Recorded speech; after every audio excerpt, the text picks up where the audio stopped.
Picture a city completely paralyzed by a phantom. In March 1919, a serial killer sent a letter to a New Orleans newspaper. He didn't just threaten one specific person, he held an entire city hostage with a completely bizarre mandate. In this explainer, we are looking at a killer who walked in out of the dark and vanished just as quietly.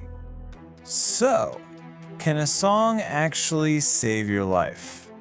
Under normal circumstances, you'd probably say no. But in March of 1919, this killer made a very specific promise.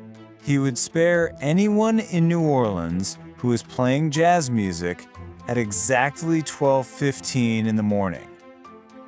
Think about that reality.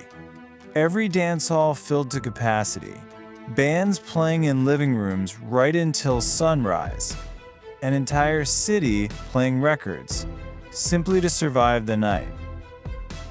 But how did things get to this point?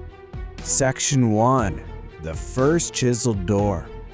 Let's dive into exactly how this started on May 23, 1918.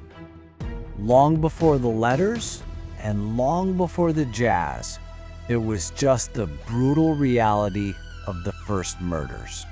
A quiet night, a sleeping city, and a killer with a terrifyingly consistent routine. First, he would approach a home in the dark. He carefully, quietly chiseled out a panel from the back door. Second, he left the chisel behind. And third, he struck them with an axe. But here is the detail that really gets you. The axe belonged to the victims. He found it sitting right there in their own kitchen. The attacker brought no weapon of his own. None. He walked into their home completely empty-handed. He just used whatever lethal tool was already inside the house. Think about the chilling intimacy of that decision. He didn't prepare a weapon, he only prepared to enter. And then there is this fact. Absolutely nothing was stolen. No valuables were taken. Money and jewelry were left sitting right in plain sight. This was not a robbery. The police had zero leads.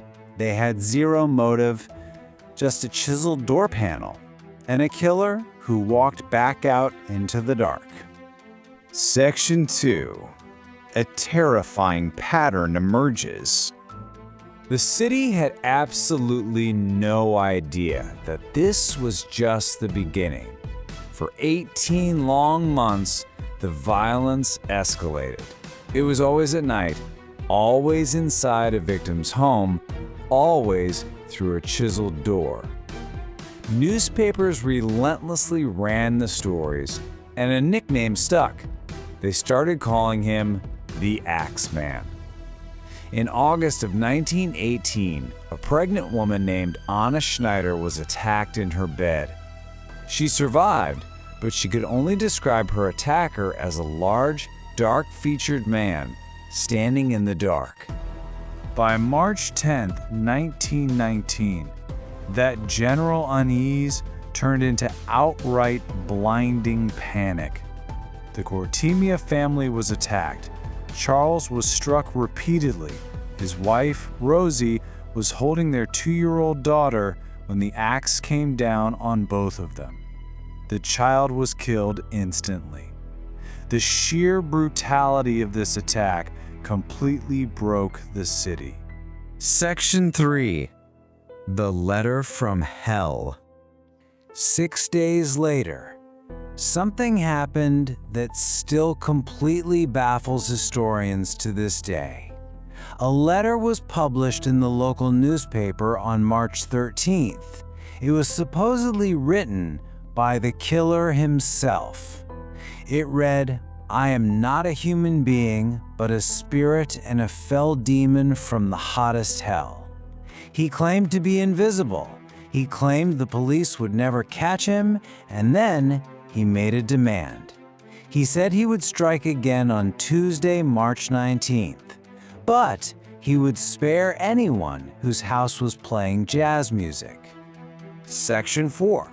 The Night of Jazz.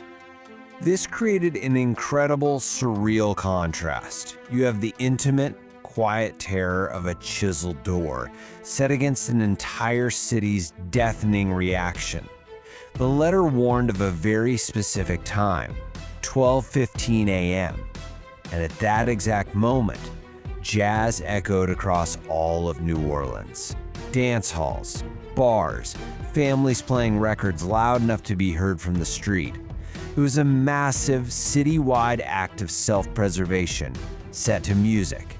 And the crazy thing, for the first time in 18 months, nobody died.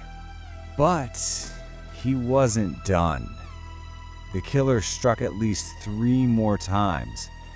His final known attack came on October 27, 1919. Mike Pepitone was beaten to death in his bed. His wife saw a large man fleeing the room, axe in hand. And after that night, the Axeman completely vanished, exactly as suddenly as he had appeared. Section 5. Suspects and Theories. The police were left with absolutely nothing but theories. The first involved organized crime, specifically the Black Hand, which was an early extortion network. This would explain why almost every single victim was an Italian grocer. The second theory centered on Joseph Mumfre, an ex-convict. His periods of imprisonment lined up suspiciously perfectly with the gaps in the killings. But there are holes in both theories. The Black Hand rarely left survivors, and historians have never actually been able to confirm Mumfre's identity. Then you have the more bizarre theories. Was there truly a single demonic killer writing letters to the press? Or was that letter a complete fake? Some historians suggest a local jazz composer, looking to promote the genre, forged that letter to boost popularity. And if he did, well, it worked. Jazz sales spiked noticeably in the months that followed. Section 6. The Unsolved Legacy. Ultimately, no theory was ever proven. No one was ever charged. By the policing and forensic standards of 1919, this was the perfect crime. There were no weapons brought to the scene. There were no stolen goods to trace in pawn shops. There were no usable fingerprints, and there were no reliable suspect descriptions beyond just a large man in the dark. His incredibly disciplined routine completely defeated the authorities. And so, we are left with a final, lingering question. Did one song actually save a city? Or did a killer just want to be heard? Whoever the Axeman really was, he achieved the ultimate goal of any serial killer: to never be caught and to never be forgotten. Well over 100 years later, we still don't have his name, but we still have that letter. And we still have that one impossible night when an entire city played jazz until sunrise just to stay alive.